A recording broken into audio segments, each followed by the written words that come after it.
and get started. Just like yesterday, I will mention this is being recorded. If you do have any issues being with recording, please make sure to turn your video off. I am recording this so that folks that are not able to join us live are able to still catch the recording. So we are going to dive into Seesaw today. And if you could just drop in the chat really quickly, so open your chat box and share what do you already know about Seesaw?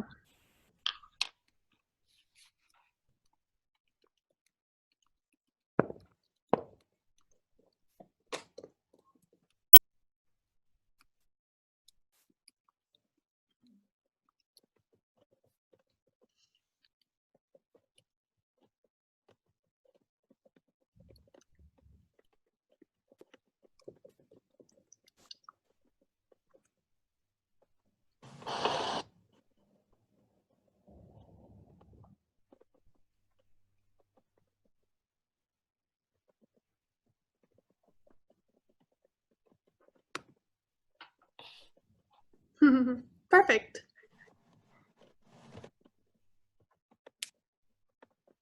Hi, Christina. In case you didn't catch that, we're just sharing in the chat room. What do you already know about Seesaw?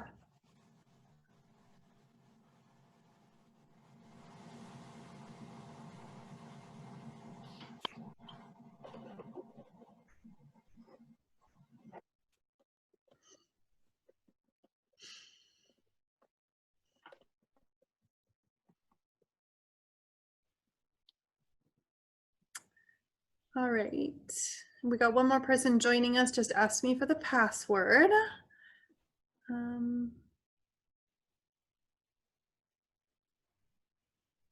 Luckily, I remembered it from yesterday. So today there should have been an email that included the password. I'm hoping that you received the email that had the password in it. I didn't see it, but I had remembered it from yesterday. Okay. No, I should. Oh, fantastic. So Christine, you have a little bit of experience having seen it. Well, I'm hoping that they got that email with the password in it. So I'm just gonna check my email one more time and make sure there's no one asking for it.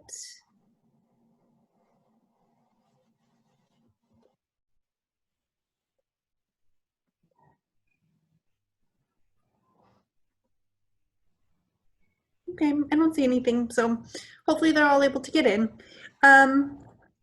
So Seesaw is a remote learning tool that allows students to build a digital portfolio.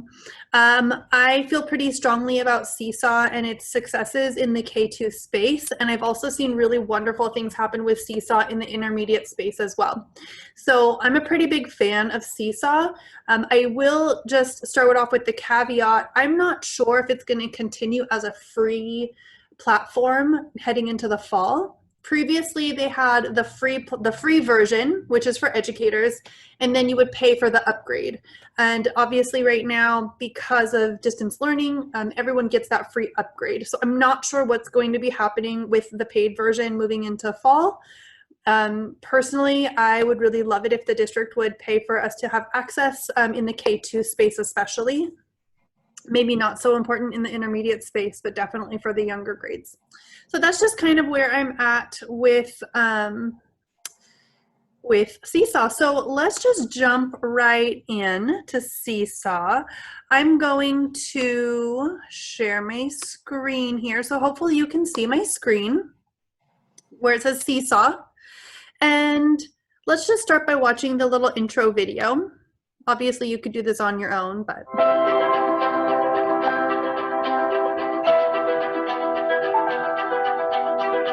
be a good day? Say, I am strong. I am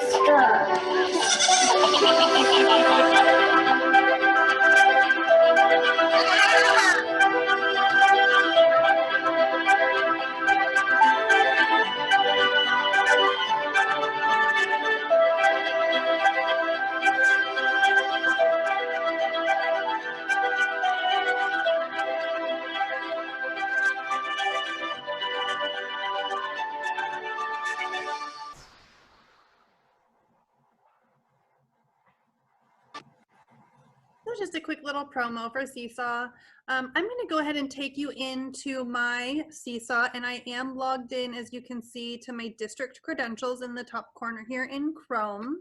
So you can see here that I'm logged in as my Sac City email address, and that way I can make sure that I get any educator perks. And just to say that there are some programs where you do get a perk for being a teacher, and there's some programs where you don't, and it doesn't matter. So it's just always nice to do a quick like Seesaw educator account or Seesaw teacher discount or something like that, and just double check and see if you do get something special. I have definitely been in programs before where it doesn't seem like there's anything for teachers, and then you do a little bit of digging, and sure enough, you have to kind of go through a back alley channel to find that educator discount. So always do some digging, always look, or anytime just reach out to me. I'd be happy to let you know.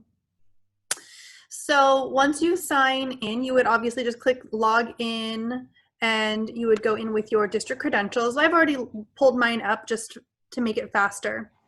So this is what it looks like as a teacher when I log into my test class. So you access this kind of, it almost looks like Facebook, like it's a thread. So as you can see here, I've got one other person asking for the password, guys. I'm disappointed that that didn't work.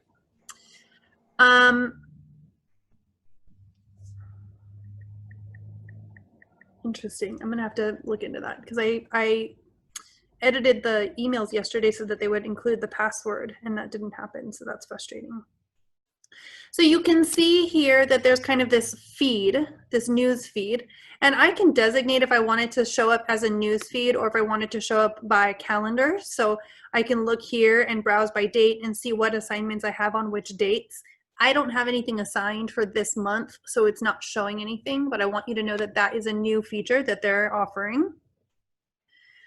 So I'm going to show you what it looks like to join in, to create a new, excuse me, lost my train of thought, to create a new activity in Seesaw so you can just see what it is.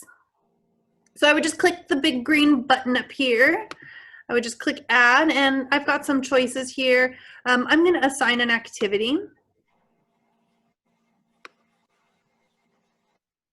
And oh my goodness, look at this. I've got so many choices of activities in my library.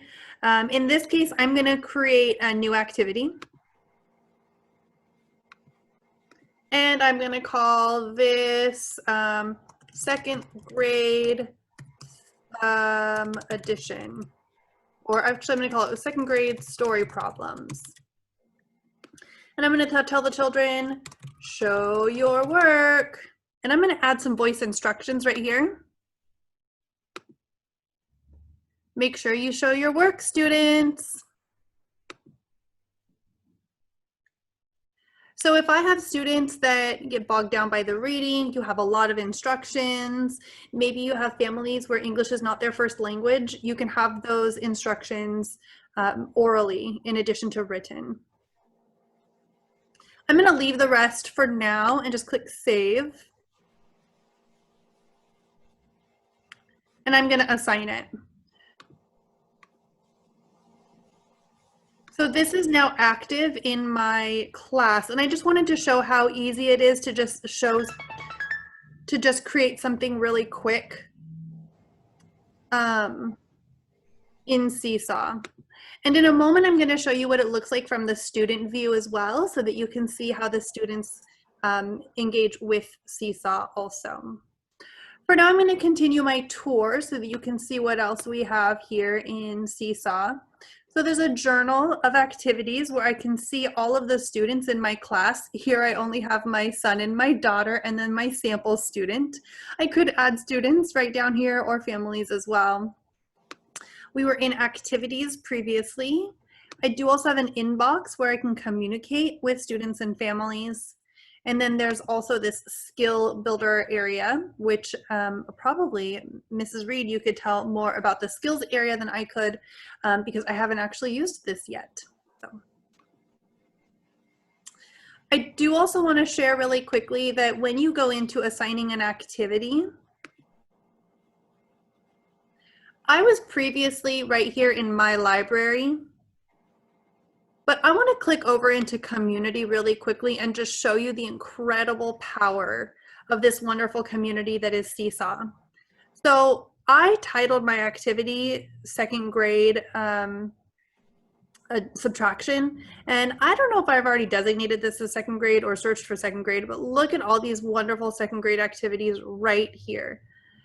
There's so many to choose from. So just really quick, if you'll unmute yourself and shout out, what's a really cool lesson that you see here on the screen that you think would be neat for your students to engage with? The rainbow fish role play. Rainbow fish role play. All right, let's see. That's a famous actor, but I don't remember his name. Made a to-do list for a supervillain.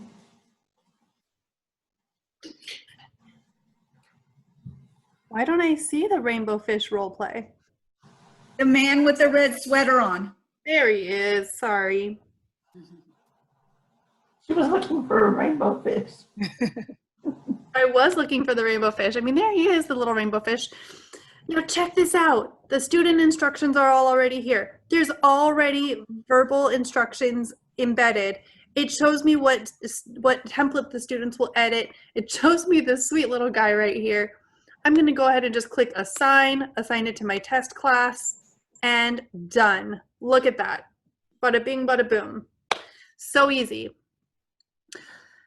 But I want to also show you how I would create an assignment that has a little bit more depth than just show your work with no work actually attached. And how I would create something more complex than just finding something that someone has already created. So if you'll bear with me, and please, if you have any questions, I forgot to say this at the outset, if you have any questions, please do not hesitate to just throw me your questions out there, interrupt me at any time. This is a tech-versation. This is not a presentation by any means. So just want to make sure, just give me one moment. I want to make sure that I've got,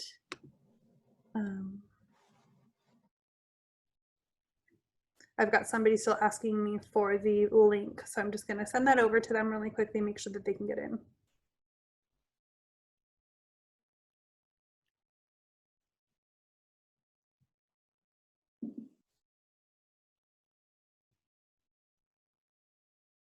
Okay, so if I click add and I go ahead and assign an activity, I'm going to create a new activity.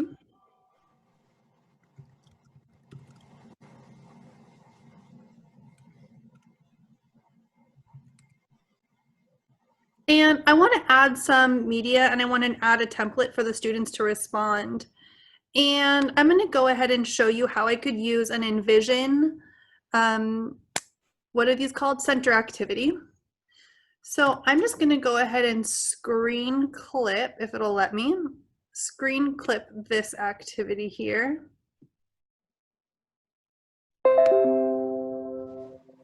And it's going to save that to my computer for me.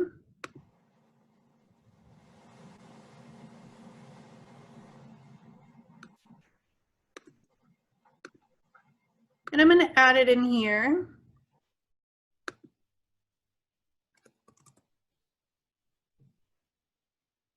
And notice that I can also select directly from my Google Drive. So I could pull something directly from my Google Drive if I already had it. In this case, I'm going to select from my computer.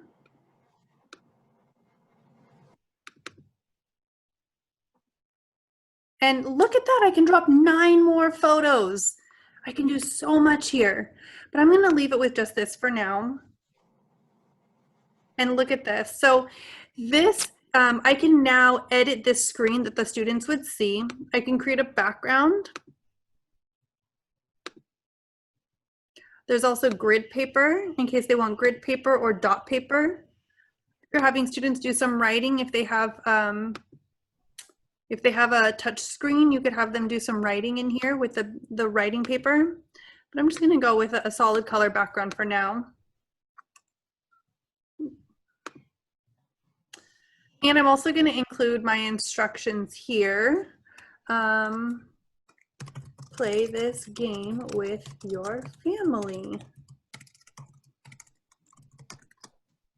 And let's go ahead and move this over there. Now, take a moment to read the instructions for this activity here.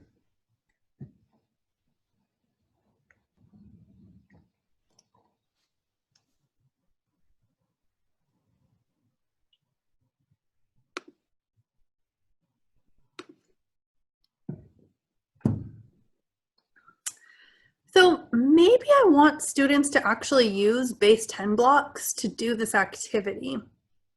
I have a couple choices. I could send them to a link, or I could come over here to Envision, to the base 10 blocks, and I could snag these.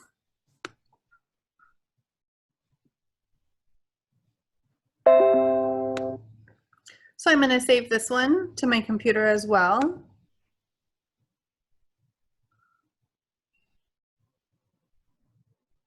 We're going to call that the cube. And I'm actually not going to do the entire I'm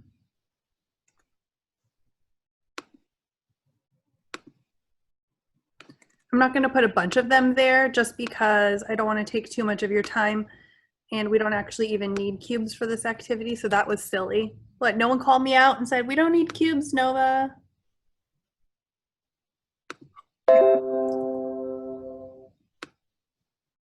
And what I could do with these flats, just for those of you who haven't heard recently, I've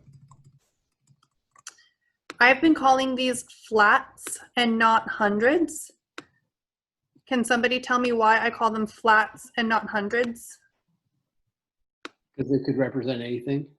They could be a whole, they could be 10. Is that why? They sure could.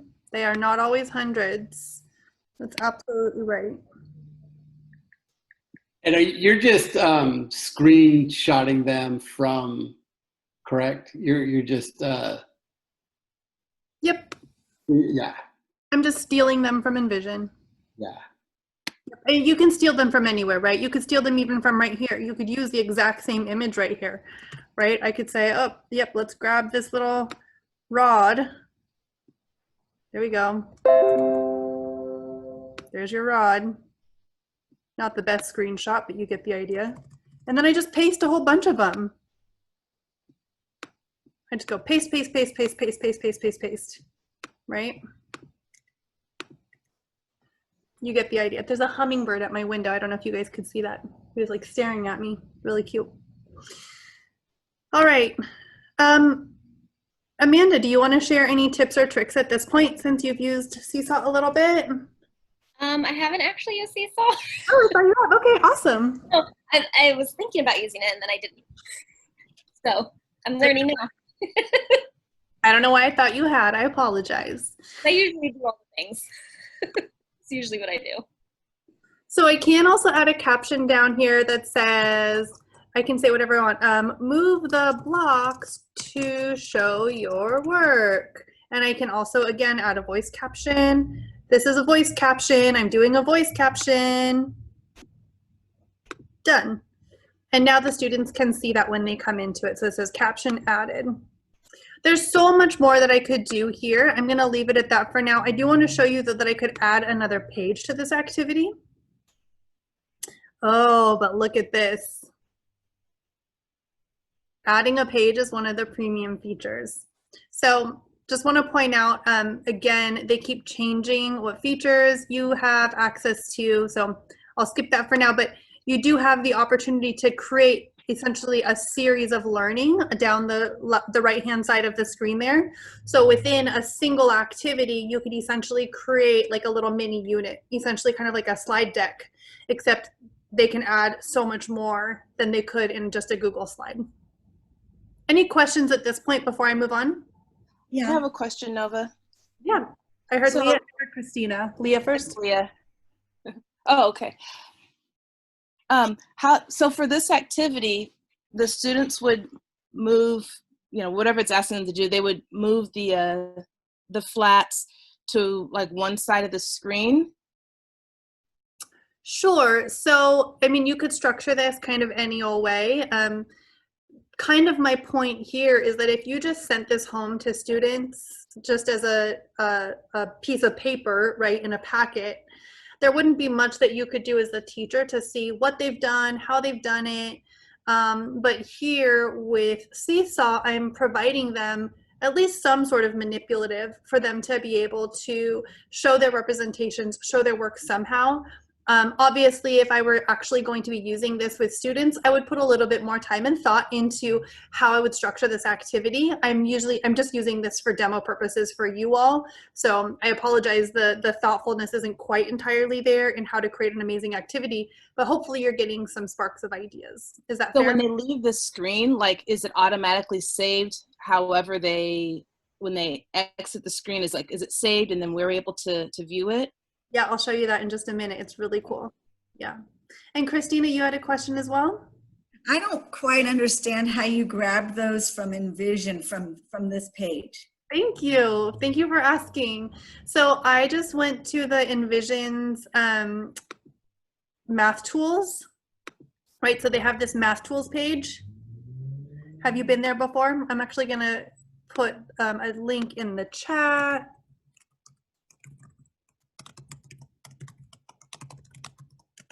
So No, but when you were copying it, it didn't show. We couldn't see the the little tool when it highlights it and copies. We couldn't see. We just saw the arrow. So that's what made it difficult for us to see which part you had grabbed until you pasted it. Thank you so much. You know, I have the setting turned on Zoom where it shows my Zoom window to my participants, but it still doesn't show everything, which is really interesting. So hopefully right now you can see the math tools screen. Is that correct? Yeah. So I just, thank you, Leah. That makes so much sense. So Christina, what I did is I used the screen grab tool, and I would be more than happy to follow up with you how to do that on your device. It is different if you're on a PC or a Mac or an iPad or a Chromebook. So it depends on what device you're on is how you would screen grab.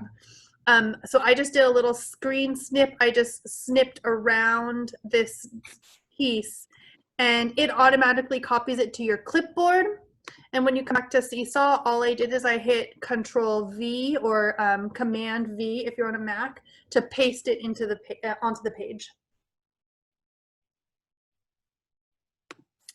Okay. Snipping tool, is it the snipping tool? Yeah. Okay, I got that. Yeah. Again, it depends on what device you're on, what they call it. All right, well, I'm gonna move right along. I'm gonna make sure I don't have anybody in the waiting room. I knew there was one other person who was trying to get in who was struggling, so I'll have to send her the report. Can I ask you a quick question, Nova? Yes, please. When you, hi everybody, I'm Jennifer. It took me a while to get in. When you click on let's say the tool, does it automatically copy or do you need to do Command C?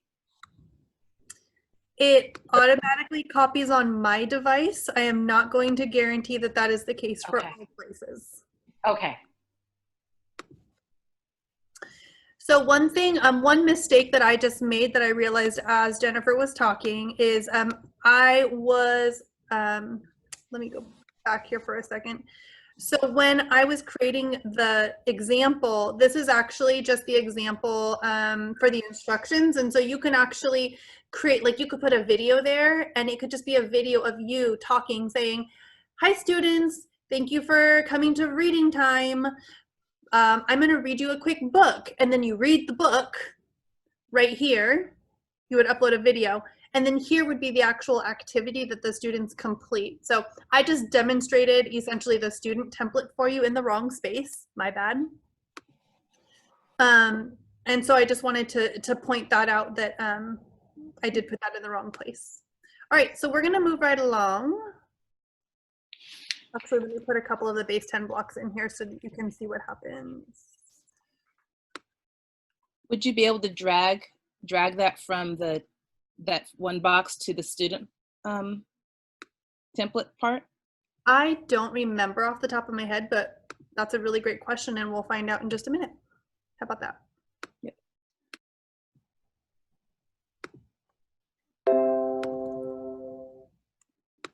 I'm just gonna put a couple of these down here.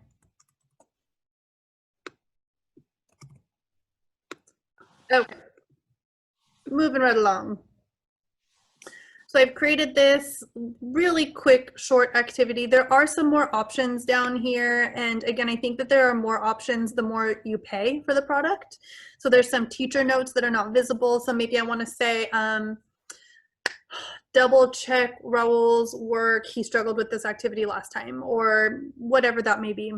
And then there is also the skills down here now. I believe that that's where that skills tracing comes along. So you could put in here addition versus subtraction, and then that's a skill that you could track over time. And then I do want to just demonstrate, and then assign to my test class. And then head back to my class. I want to show one other example really quickly. So if I assign an activity, I have illustrative mathematics up here, and here I have a task that says, this is for those second grade teachers in the room, this is Peyton and Presley discuss addition. So here I have some instructions. I'm just going to select the text and copy. If you're not familiar with illustrative mathematics, their tasks are phenomenal. They're all in the curriculum guides. I highly recommend checking those out. I'm going to create a new activity called Peyton and Presley. And I'm going to put in my instructions. My instructions here are going to be read the problem, show your work, respond to the 2 questions. Obviously, if I were really doing this for students, I would give a lot more thought to my instructions. And here I'm just going to go in and I'm going to do a drawing. I'm going to do a background, a lined background for the students here. I'm going to include some text. I'm going to paste my text in. Come on.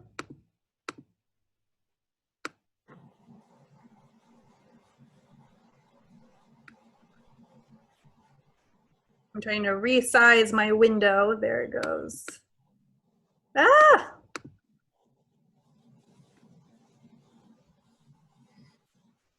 There we go. Okay. And I could edit this. There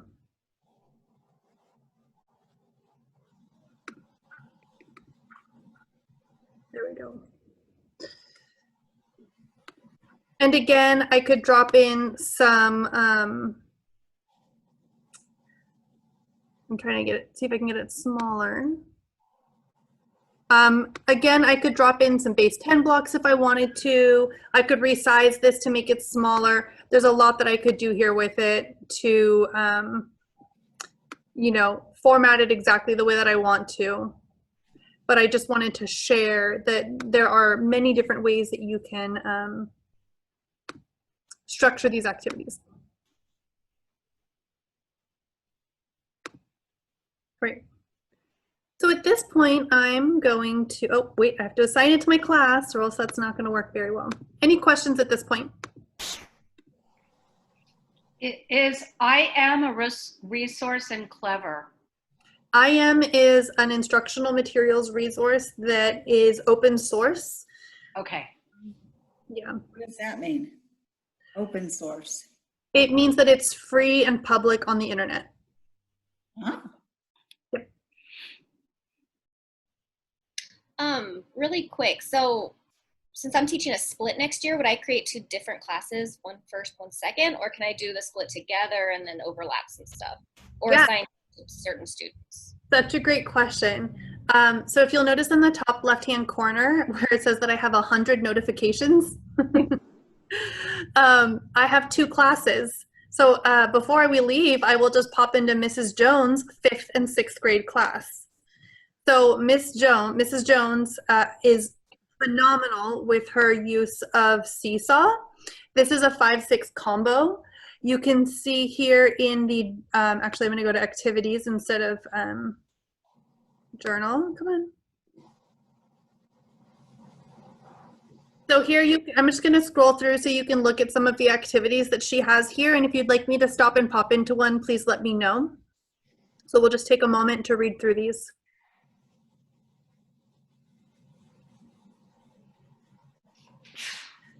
Bless you.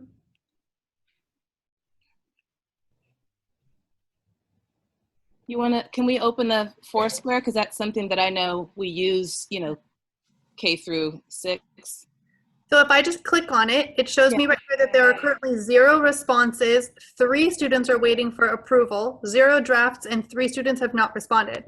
So this shows that she's only assigned it to 7 students. Why would she only assign it to 7 students?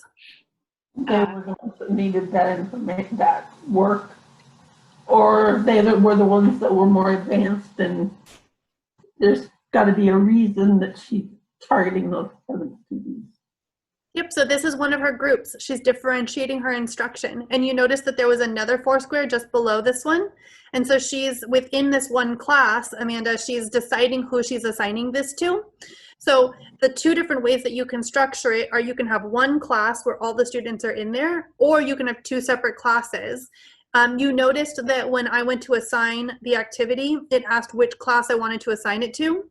So I could have just assigned it to 1st grade, or just assigned it to 2nd grade, or assign it to both. So 2 different ways that you can structure it, and I could see benefits with either one. Or you could have done something like just assigned it to your RSP kids, so just assigned it to your English language learners, or Yep, you can do it individually. And I do want to take a moment here to show as well that right here, I can click on the student's work and I can look at the student's work right here and now. I can also view the original.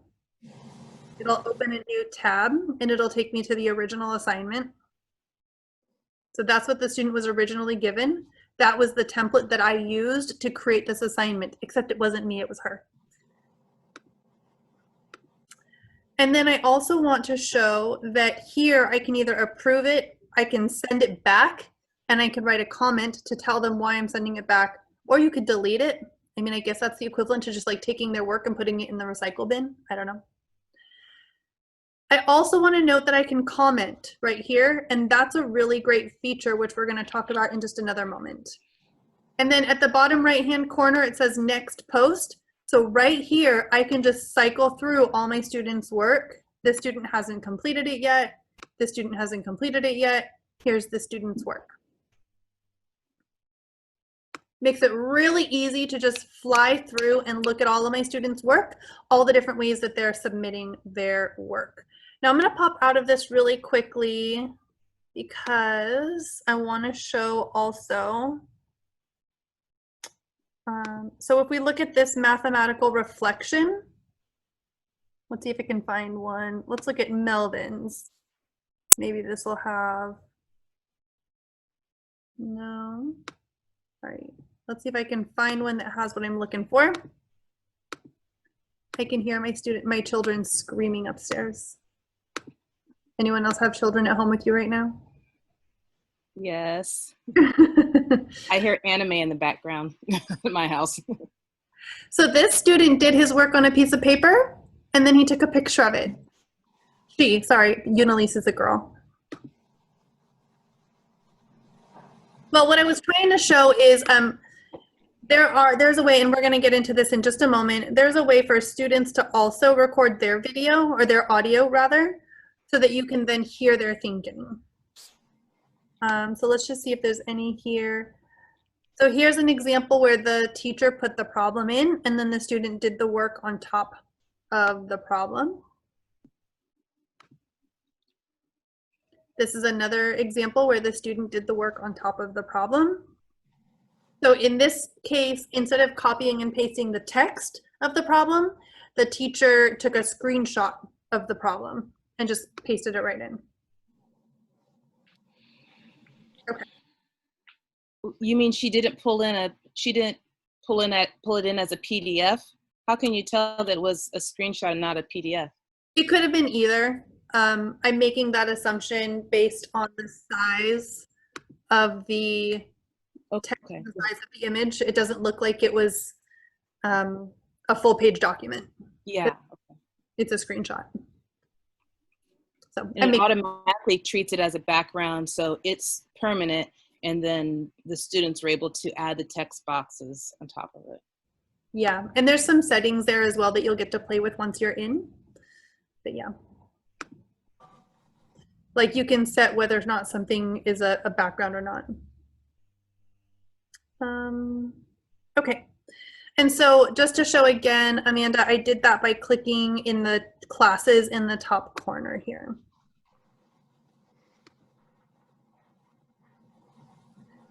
I do also want to note that when I'm in here, I can click on the student and I can see specifically what the student has completed. Like in this case, Colton has completed 2 items. Chloe hasn't completed any. She's lazy. She's not really, you guys. She's just not actually in my classroom because this is my test. Okay. Any other questions before I move on to the student view? So these are the 2 separate assignments there that Colton has, the top one that's not expanded, and then that one that you were just, one, yeah, so the top one is that one unexpanded assignment, and then this is the other assignment? I don't know what this is. But it'll just list all, so we can see that it's 2 items completed on the right, and then on the left side is links to all the different assignments. That he's completed that are waiting for review. Yeah, like the queue. Yep, like a queue. Oh, look, this is a cute little PDF of all of his work. There's his portfolio. That's what that does. So at the end of the term, let's say if you wanted to, you could create the PDF and you could send this home with all of their work to send home to their family. You could even just email it if you're in email communication with your families. Okay, so at this point, I'm going to stop sharing my screen for just a moment. And if you'll just drop in the chat one aha that you've had so far, something that you noticed that was cool or something that you're excited to play with a little bit more later, I'm going to get the student view up and running and we'll be off and running in just a moment.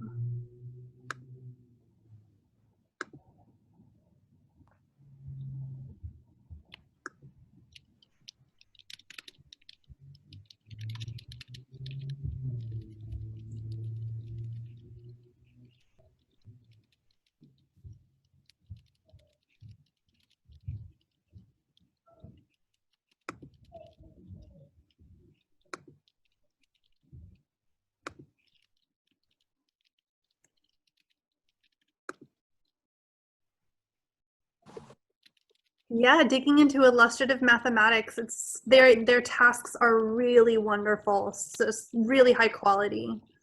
Audio instructions are key, and the use of audio in Seesaw, I think, makes it, I mean, there's other programs that also use audio, so I don't want to make it sound like Seesaw is the only way to do that, but it is a really great feature, especially for the younger students, but I think for the older students, it's so hard in virtual distance learning to get students talking to each other or explaining their thinking. And in math, we need to listen to our students, right?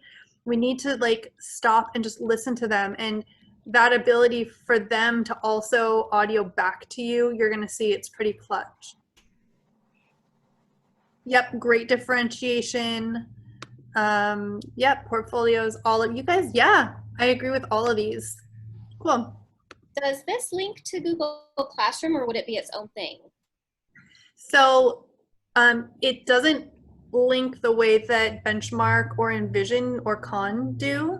And again, I don't know if everyone saw, so Seesaw is not currently whitelisted through Sac City, although I'm fighting tooth and nail to get it whitelisted, but they're also not cracking down on it. And you do have the students log in with Google, so they log in with their Google accounts. But I mean, I'm just gonna say I'm very, very hopeful and optimistic that we get it whitelisted for the fall. I know that enough people have been asking that I would be very surprised if it's not, but I'm not in control of that, so.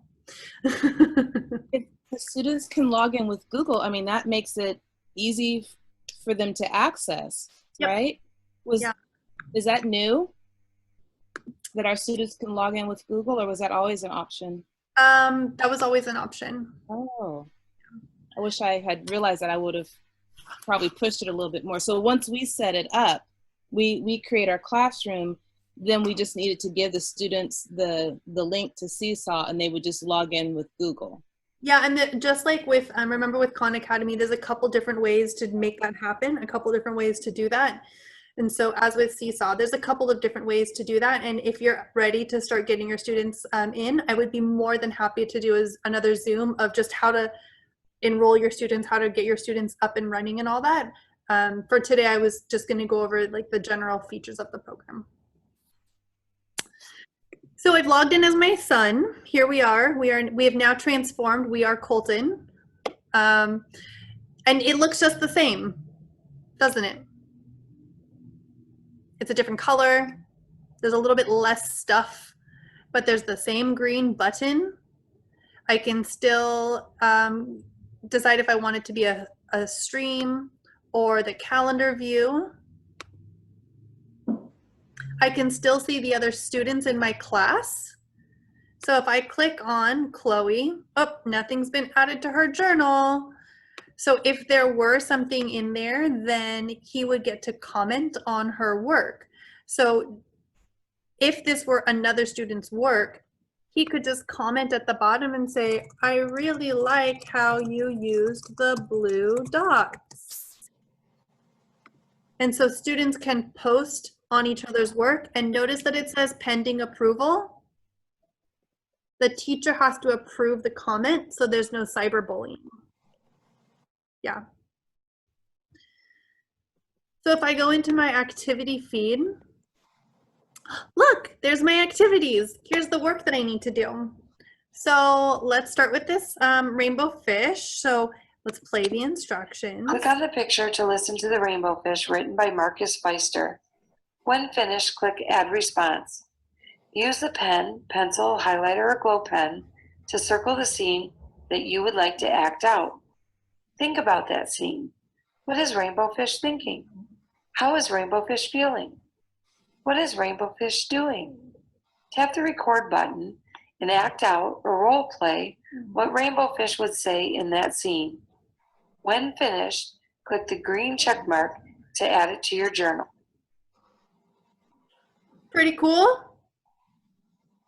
So at this point, you would click the little dude. It is opening YouTube, so if there are issues with... Hello, and welcome. Sorry, I'm trying to get it to pause. Are you paused? Don't talk, old man. Welcome to Storyline Online, brought to I you knew by he was the going Screen to Actors talk when I Guild told him not to. Foundation. My name is Ernest Borgnine, and we're going to be reading a book today called The... All right. So if there are issues with YouTube and Google Chrome, I've heard that there are some workarounds.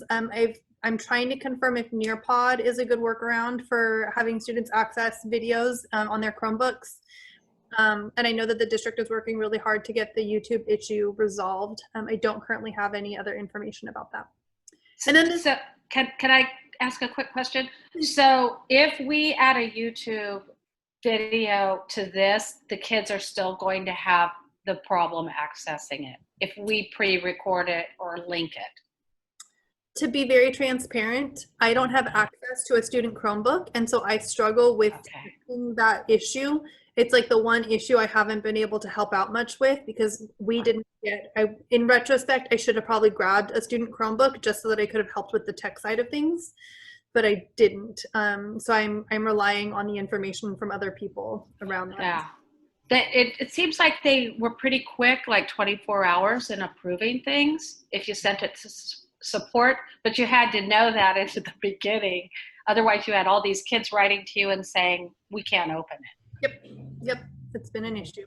I have a question about that. Is it because the videos are not approved, or is it because there's an issue with Chromebook talking to YouTube? It's a relay issue. So what's happened, I'm being recorded, so I'm being cautious with my wording. I don't understand fully what's happened. So let me just disclaim by saying that. My understanding of how the relay system works is that when Chromebooks are being used on the district Wi-Fi, we are able to filter what content gets through. So when we approve a video, the filter says, well, this is okay, let it through. It's like a gatekeeper, right? But when students took the Chromebooks home, they're no longer on the district Wi-Fi. And so the only way to keep the children safe on YouTube was by blocking YouTube completely. And so there's a relay issue there where they're struggling to get it up and running in a way that still keeps the children safe, but also allows them to access the safe YouTube videos. Got it. That's my understanding. And again, there's probably errors in what I said, but that's my current understanding. Makes sense. So here we would take Ernest Borgnine's version of the rainbow fish, and I would open up my student activity here, and it says, circle the scene you want to act out. Now click record and pretend to be rainbow fish and say what he would say. So this is a really great example where the student would circle, like let's say I want to circle, oh, the scary one over here. And then I'm going to record and I'm going to say, oh no, it looks really scary in there. Ah, what am I going to do? And maybe I'm even going to take a quick picture. Oh, it won't let me because I'm currently using it for Zoom, so it won't let me take a picture. But the student could even take a picture of their face going, ah, or something, right? That's great. So I'm gonna go ahead and submit that. I'm gonna say, oh no, it looks really scary in there. Ah, what am I gonna do? And if the student doesn't like what they said, then they can re-record it. They can self-edit, you guys. They can edit themselves. I just love it. I love the ease of use. If they forgot what they're supposed to do, the instructions are right here. They can play them again. All right, let's go ahead and submit that.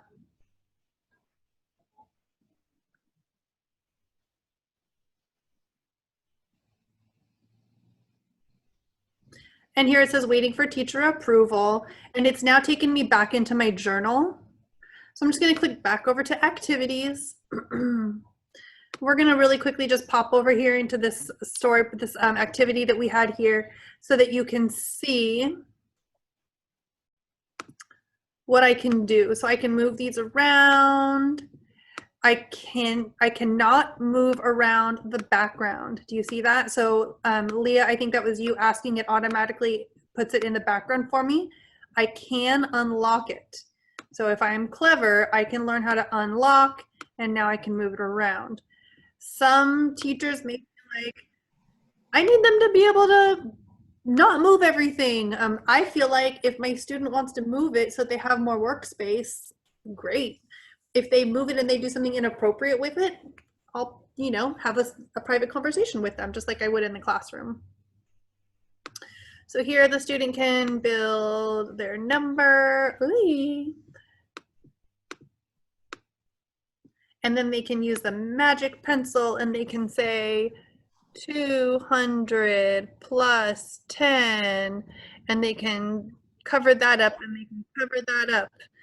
And they can use the highlighter and the highlighter, and they can use this pencil and this pencil. So there's lots of really great tools here. They can change the color. There's a million colors over on the right-hand side of the screen. Every color of the rainbow that they can choose from. They can change the size of their marker. So they can even just do like a blop, blop, blop, blop. Lots of things they can do. Questions here before I head out of the screen?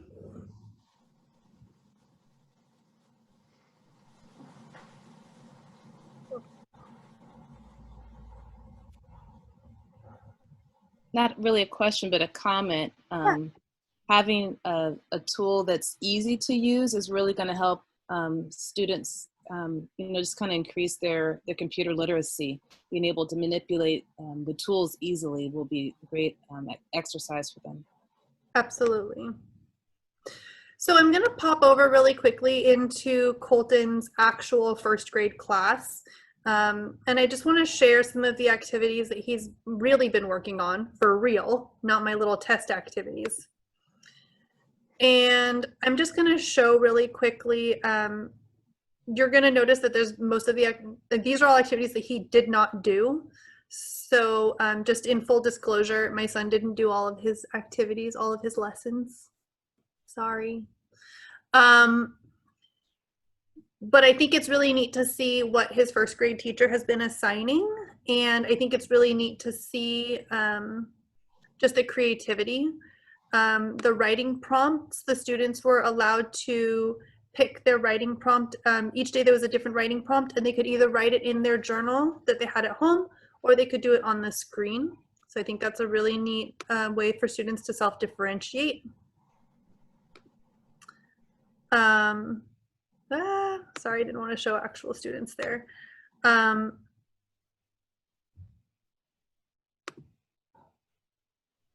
Sorry, this is not what I meant to go into. My apologies. There was one thing that I was going to show, and I don't know where it went. So these are all incomplete activities? Correct. So you can see here he started, but he never finished and he never completed it. So here's my son. Today I'm going to read a pet for Pika.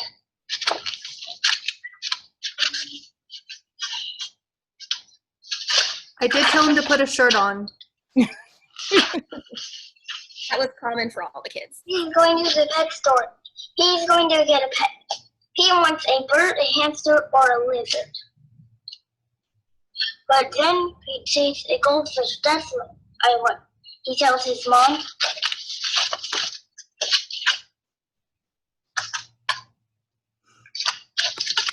You get the idea. So just a really great way for students to still be able to do their reading. Yes, okay, that's fine.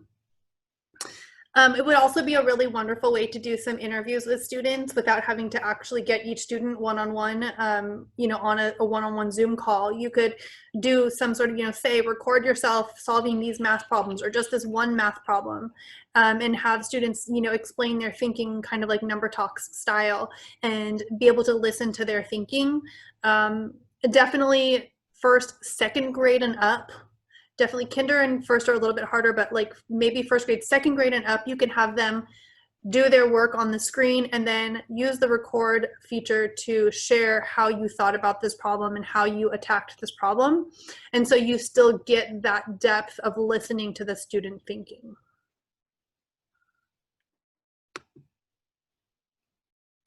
All right. Any other questions? Can we see back on Colton's screen, does it show what his completed assignments look like? I had a parent who, granted I was using Google Classroom, and she, I think in her mind, she visually wanted like a checklist. She's like, how can I tell what I need to do and what we've completed? You know, she wanted to have like a place where she could see everything to be able to differentiate what was done and what needed to be. So in his journal, over here, I just clicked on his name. And so it has all of his work here, waiting for teacher approval. This was his ooh sounds. So these are all waiting for teacher approval, but these are all of the activities that he completed. Does that? They have both video that they can record or just their voices? Yes. Okay. My understanding is that if they're doing a video, then it's just a video that they submit. So it's like, so if, let's see real quick. If I go back to activities, add a response. So right here, he would go to video. Right, so the choices are, you could submit a link. So if you had a student doing a report or a project or something, you could have them link. If you have them, I don't know, like, I don't know when you would use a link, to be honest. A note would just be text. They would be writing up a document. Again, you can have them link from their Google Drive. The photo would just literally be the photo, and then drawing is what I was showing you before, where it has all the different features combined.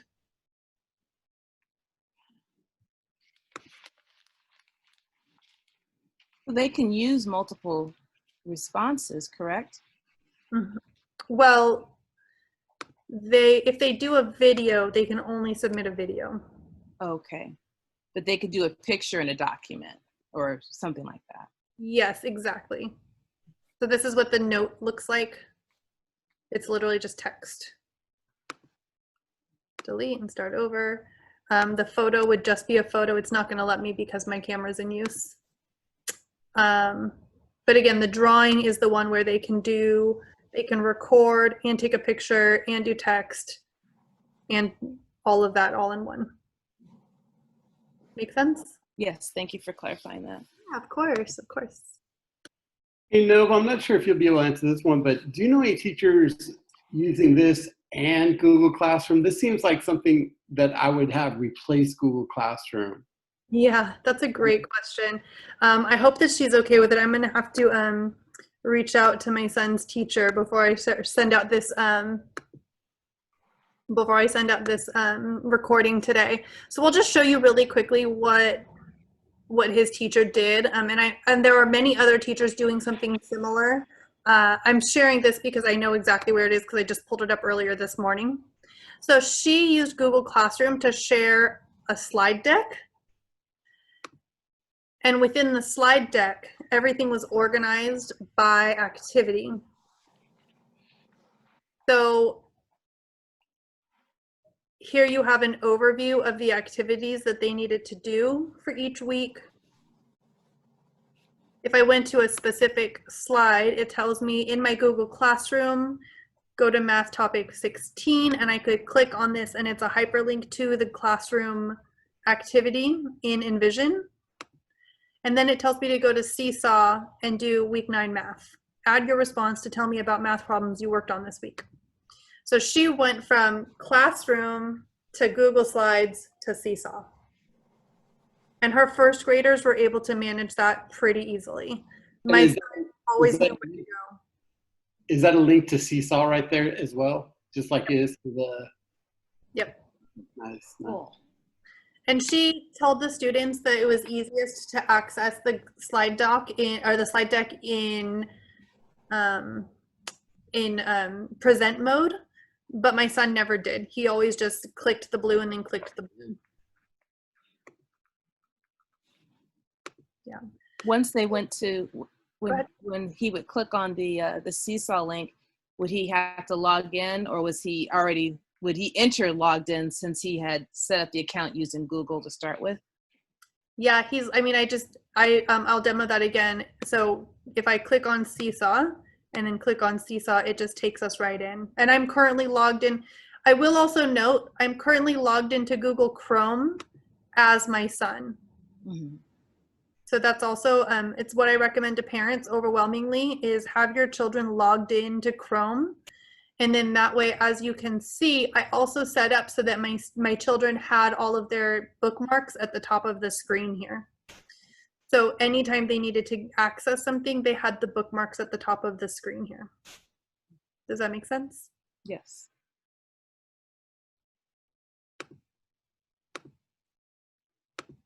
She did also organize her topics, her activities by week. And so the students knew if they needed to find the work for this week, it was always under this week. So they would always consistently went to the words this week. Does that make sense? Within each of the topics, or? So she would, each week, she would update okay. the slide deck for that week. So she had a topic in her Google Classroom that was called This Week. Correct. Okay.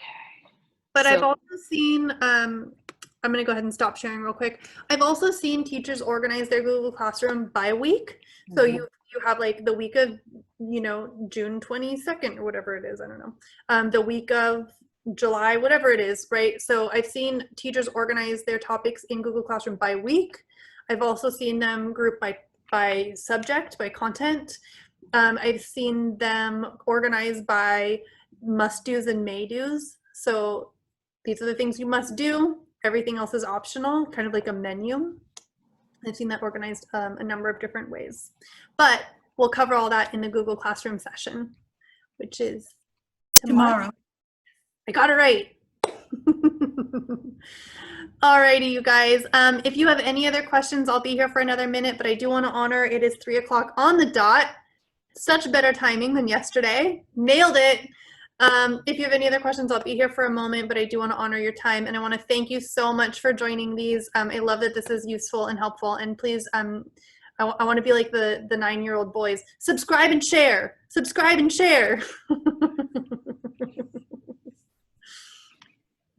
Thank you. Thanks, everyone. Yeah, thank Okay. you.